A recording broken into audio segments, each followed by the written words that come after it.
Howdy. My name is Alex, but you can call me Pidgew. I guess it is time.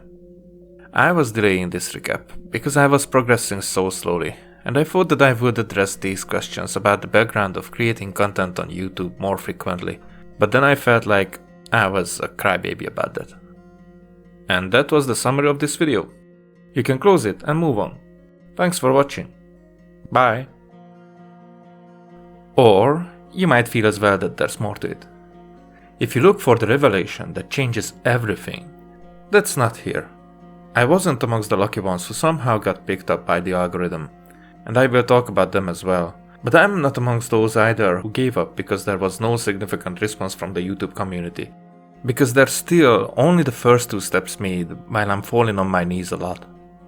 And other dramatic expressions about the struggles. Most of the people who are trying to achieve something on this video sharing site are facing similar obstacles. It's an imperfect filter that one can agree with or mostly hate it, but some filters are necessary regardless. I start with my personal circumstances and transition into the technical and mental difficulties because, yeah, this video is about those stuff happening in the background. Who never made it won't be hurt, and who made it is after the relief and tries to move on from the struggles to have different ones. So I think that it's important to have my recap here, even if it would get lost in the sea of carelessness. Maybe some people look exactly for this. I know I was, and that I didn't find any like it. When I uploaded my first video, I was working a regular job in the UK, and I was planning on making videos only on the side until I get recognized. But that was back in March 2020. COVID breakout became a thing since then. Now, because I have a serious heart condition, I was hiding in a lockdown. If you'd think that I still am, you might be right. Abroad it was different. It made us lazy together with my colleagues. I had some issues with my audio that I couldn't resolve quickly enough. I recorded my Bastion playthrough throughout the weeks. It was practice in many ways. Talking in a language that I'm able to use well enough in conversations, but seeing and hearing the results in videos like that, with the audio being scuffed like that, I was like, wow, I have to make some improvements because I wouldn't stick around for this content for sure. But I barely had any money. A year before that, when I had my heart attack, I had to stay in Hungary for half a year on sick leave, and that drained my savings. I returned to the UK in mid-November 2019 and still had some expenses to cover. Back then, I had a, let's say, associate whom I was planning to work with together in 50-50. We were planning to do funny few-minute sketches. Also, he was interested in editing the videos, and I knew nothing about that. I had my studies and interest in psychology, and I was planning to insert my own knowledge into my own videos, even before I met this guy. As you can guess, I ended up learning how to edit videos by myself and doing it since January 2020 because life works like that. I had no energy resources to mourn the loss of a partner and the hope that I'd be doing all this together with someone whom I can share my ambitions with. But ambitions differ. I had to compromise more than what I wanted to be able to start my channel. And I wanted to improve the quality, not trying to find the easy way to pretend progress while leaving the rough edges there, when in reality I couldn't always deal with them. I'm beating around the bush here because I don't want to entirely shit on the guy. He has his own problems in life to deal with. It's just that in the end we couldn't make it work together. And that was even before COVID. So that's how I ended up in a lockdown throughout the summer with a barely working microphone and an outdated PC to figure out video editing, while the hardware was struggling with the software so much that it drove me crazy, making the editing more stressful than it actually is. And the internet connection with less than 5 megabits per sec kept streaming out of the question. When that shitty mic broke, right after I finished with Bastion and the second episode of Remember Me, it started something. I had to find a replacement, and while I was researching for a cheap but still valuable one, I found some other parts for my rig, so I could improve that as well. The days and weeks were washed together into a never-ending weekend, and I guess it was the end of July when the technical stuff started to be acceptable. Don't forget that I was still managing my minimum wage on hourly payment for 30 hours per week on furlough with all that, and it just happened to be that because of my health risk, I couldn't go back to work when the resort reopened. Company was handling me fine, I can't complain, but many of my colleagues could, and I saw what was coming, so I moved back to Hungary before the shit show. Yeah, moving through the pandemic between countries on low budget, and I still have some savings in December, enough for a few months for paying rent, keeping it low. This is not about how cool I am to do that, because this is not cool. This could be miserable if I wouldn't have my mindset, and few people around me could understand the ways I'm living. Is it healthy? Well, taking that my PC became by far the most important thing in my life, it's questionable. But that not any other earthly values have even closely the possession over me is comforting. And I mean it, not even money. Money is just a tool anyways, but society is working around that tool, so I can't leave it out of my views. I make it all the storylines to come together soon, just a bit more patience. So, after the move in the new lockdown in my home country, I was able to finish the 4th episode of my Love Child Remember Me series, and I didn't even surpass 40 subs then. I saw some lucky ones starting later than me, so people being native in English without entertaining capabilities, without skill, without valuable knowledge, but still having much more people interested in them. I saw some other gems struggling with putting out content worth watching and stuck in the beginning, losing their faith. I saw lots of channels abandoned with years of work behind them, but eventually lost. It's a scary feeling that all these efforts that I put in here can be insignificant in the end.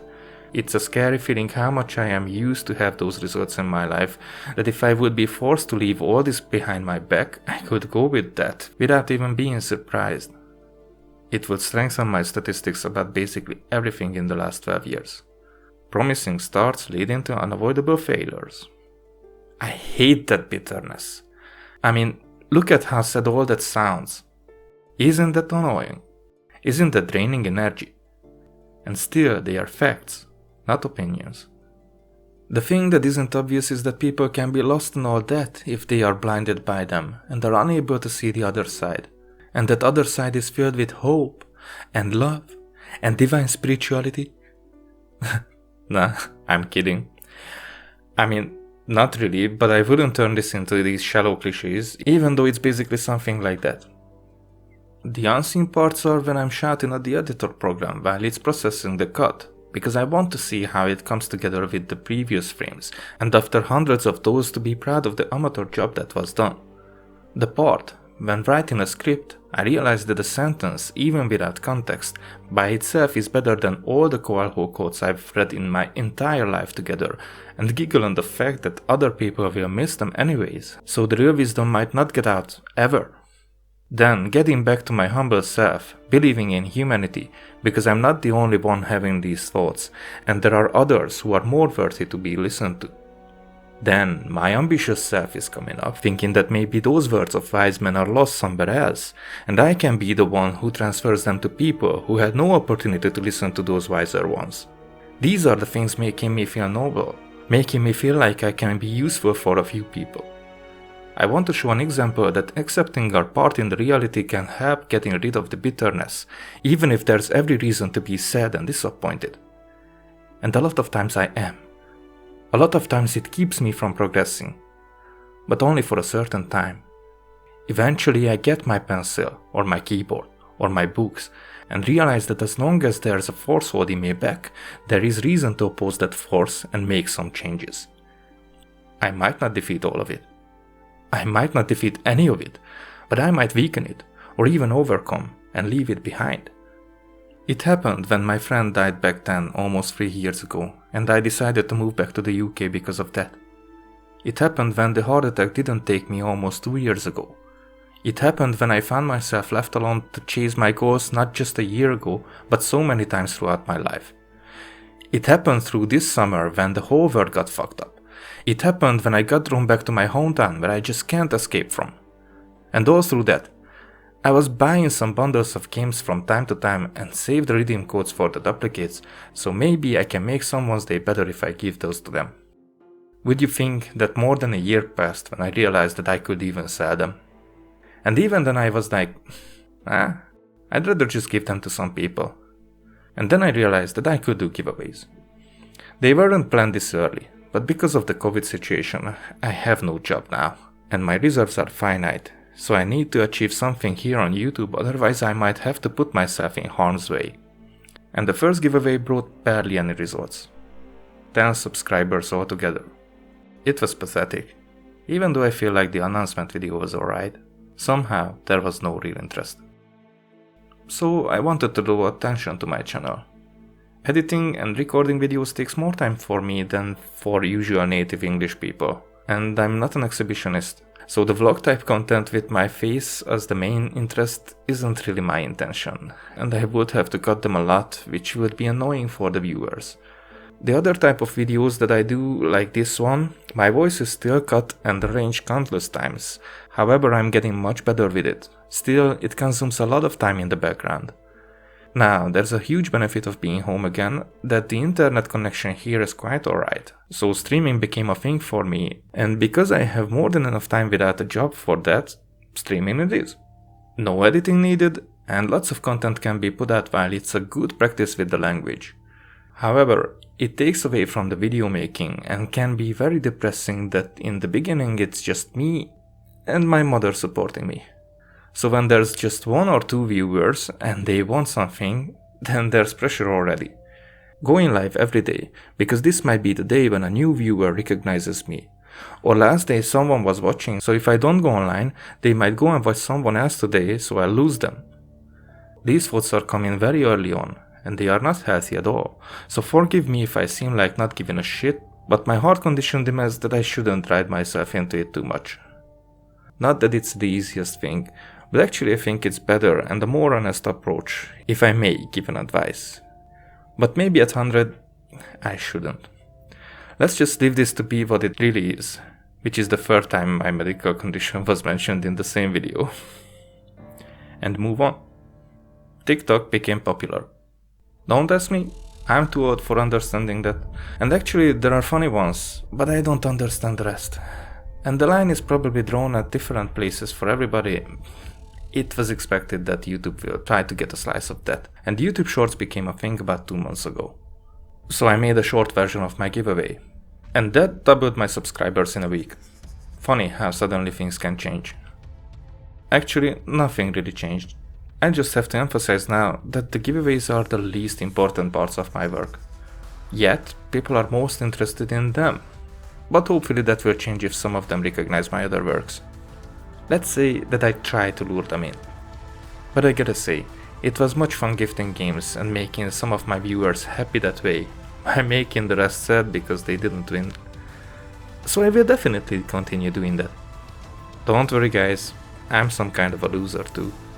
Crying about it doesn't help though, just saying. The second most important thing is the streaming, because it shows the reality of progression of my language skills, and because I'm making up for the lost years of gaming that I skipped for chasing acceptance from society. The most important is my edited videos, even this one. And because they kinda got lost amongst the streams, I made a separate channel for them. In these I can make great focus on the message that I'm giving to people about life, about the different perspectives I've encountered. And I know that mine is not the way to follow. I don't really make an example anyways, am I? But that's the thing. There isn't a way, like in The Mandalorian. There are many ways, and I try to walk many of them. There was success, and there was failure in basically all of them. There's always more than one side, and usually there's more than two. Finding balance is my key, my peace. At 100 subs, my balance is like this, and now you can see it.